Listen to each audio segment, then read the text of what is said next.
Veliki problem grada Trogira ovdje, moramo biti jasni prema sami sebi. Mi prvo je jedno, nemamo kulturu odlaska na utakmice. I to moramo dobiti. Bez obzira bilo se radilo o vrhunskom sportu, amaterizmu, ali ja se vraćam samo na jednu stvar. Idimo zbog naše dice. Našu dicu, bez obzira kojem natjecanju oni bili, dođimo, pratimo, vodimo. Ne moraju biti svjetski prvaci, ne moraju biti olimpijski prvaci. Dođite, dajte im podršku. To treba biti vodilja svakog roditelja svoje dite. Grad je tu da bude servis dici i roditeljima.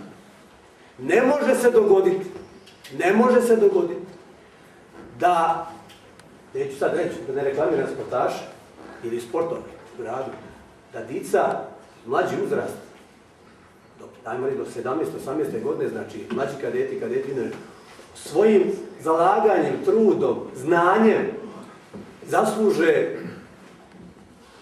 da idu na državno prvenstvo. I zamislite situaciju, grad kaže nemamo novaca, ajme. Onda dođe ovakav čovjek jedan, onda on to plati, jer gospođa Mumića i ne zna za to njegov. Nisam se rekao, nisam smio. Nisam svak. Imate, to je žalostno. Ali taj isti grad, besramno, bez ikakvih problema, ode sa 76 ljudi u Vaterstetten. A u Vaterstettenu, dosta dobro znam, čak znam igrao načelnika, jer sam igrao u Minhenu, u Bayernu Minhenu, i znam kompletno ovdje na bavarski dio, strašno dobro znam. A su bili ovdje, onda su mene pitali, gdje šta, mislim, ne politički, više ovako prijateljski.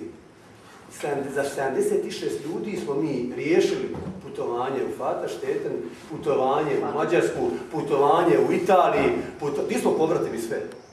Ja ne znam, ima 27 povrati, ima grad. Više braće ima nego Anđelko Duvač. Anđelko Duvač ima 13, on je 13. I 2 sestre. Pazite, nemam ništa protiv njega, sve je to u redu. Ali naša dica zaslužuju da oni idu. Ne zaslužuju da ide Ante, pitaš Anđelko i Ante vidi, ma šta će on? Hoće on ići u Vaterstetten? Ma imaju dovoljno tu plaću, ako već imaju plaću od grada ili posjedu u svoje auto, potroši, mene je sramotno